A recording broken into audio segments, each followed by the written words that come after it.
All right, so I'm going to bring you home. This should be the last video for Chapter 7. Mr. Davis asked me to just kind of review this a little bit before I moved on. Here are a couple more examples of framing. Here's one example I like.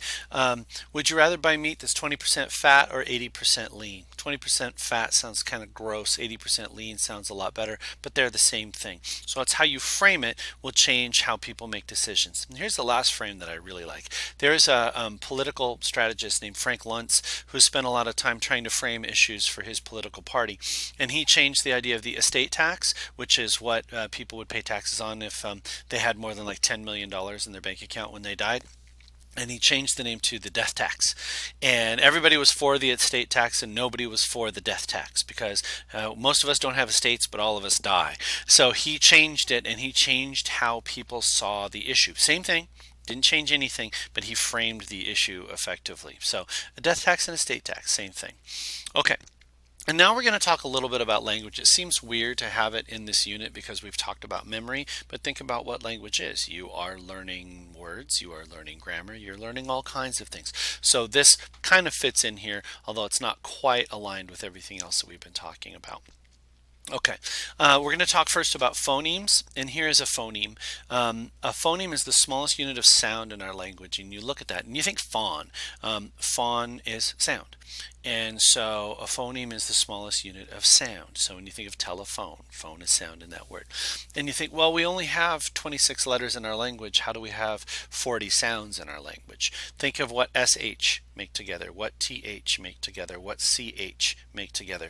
Those letters together make a sound. So we have about 40 different phonemes in our language. Other languages have phonemes ours don't have. The rolling R's of Spanish, the back R in the back of the throat in French. So every language has some pretty distinct phonemes. Interestingly enough, what they found is that babies, when they're born, can recognize, they don't know their language, but they recognize the language because they recognize the phonemes.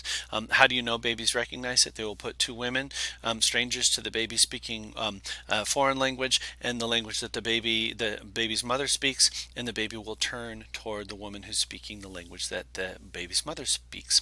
Pretty interesting stuff. So we're kind of learning language even in the womb. Then we have morphemes, and morph means shape or form. I hope you remember morph from your stems. And it's interesting because morph is in and of itself a morpheme. The stem morph is a morpheme. It's a unit of meaning in language, not a unit of sound like ch and th, what we were talking about with phonemes. Now we're talking about units of meaning. So pre is a morpheme.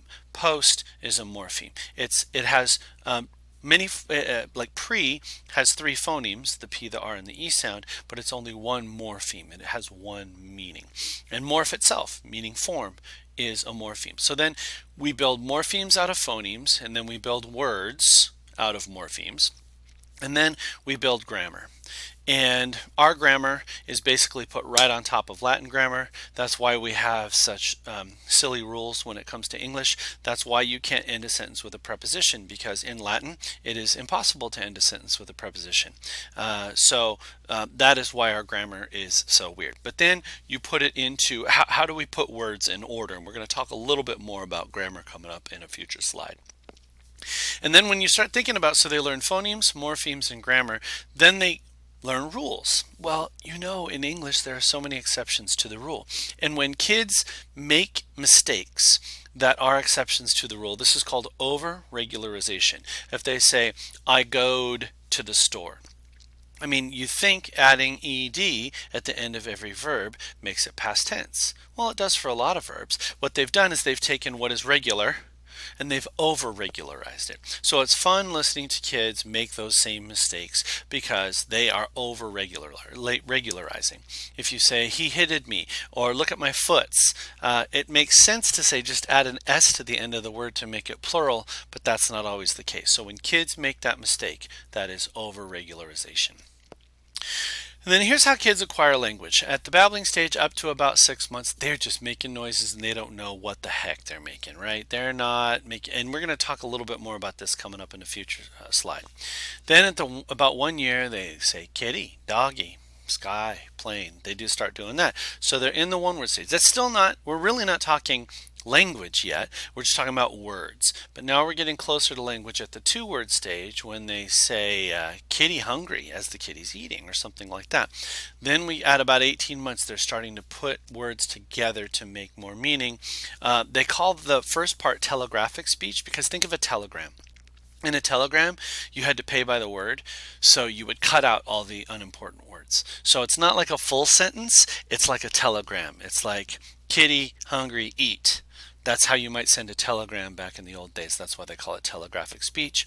And then at about 18 months, they have the naming explosion. Think about that. It says 45 new words a day during the naming explosion. Imagine if your Spanish or French teacher said, okay, starting today, we're going to learn 45 new words a day.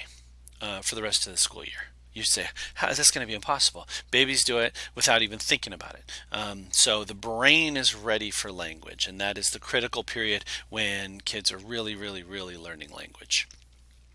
And really, because it's the critical period, there's a guy named Noam Chomsky. That's really his name, Noam Chomsky. He said that we're kind of inbuilt for learning language. The other way of looking at it, here's the behavioral. This is not what Chomsky said. Here's the behavioral way of looking at it. Here's what he said.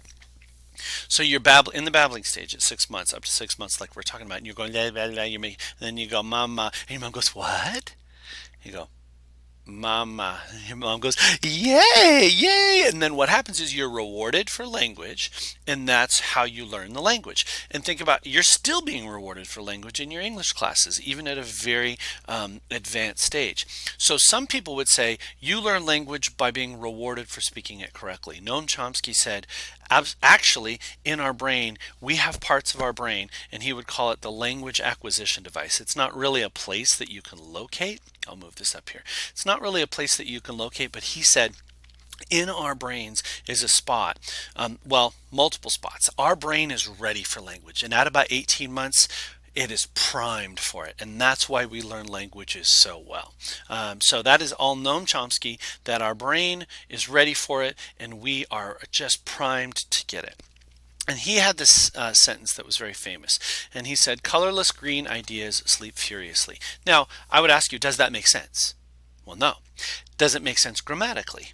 Yes, because colorless green ideas sleep furiously fits grammatically. It just makes no sense. But he said, in our brain, we have this kind of way that we know how language works. And he talks about the difference between syntax, the order of words, because syntactically, that sentence makes sense. It has the adjectives in the right place, the nouns in the right place, the verbs in the right place, has it in the right place. But semantics, that is meaning.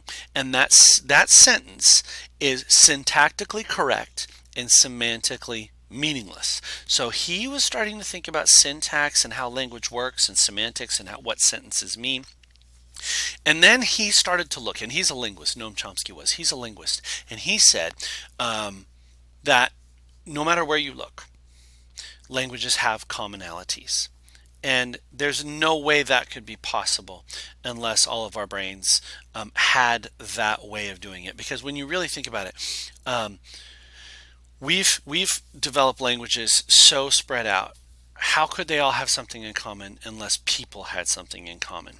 And that's what he started to look at. And I've tried to read it, and it doesn't. He talks way over my head. I don't get his linguistic ideas, but a lot of linguists have basically said, yeah, he's right. Our brains are set up for language, especially at about 18 months of age. And that there's something called the Sapir-Whorf hypothesis. And your book just says Whorf, but I've also seen it as the Sapir-Whorf, S-A-P-I-R, Whorf, if you see in the title. And basically what it says is not only do we think in language, language shapes the thoughts that we can have. If you don't have a word for something, how do you think about it?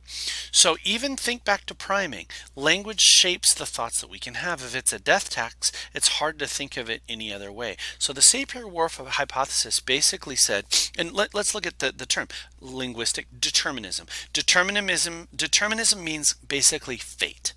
That if you are determined to, language determines how you think. That's linguistic determinism. That instead of thinking determines your language, it's backwards. Language determines how we think. Okay, and I'm almost at 10 minutes, so I got to get out of here. This is the last part of Unit 7. We're done with our third unit of the year. And this is what I want you to know, the moral, I have it in quotation marks, of the chapter. Knowing our brain's limits helps us improve our memory, avoid mistakes, and make better decisions. So I hope now that you know how your brain works, how language works, all of that other stuff, that you are going to be able to use that to improve your memory, improve the way you think, improve the way you study, and do well on the test at the end of the unit.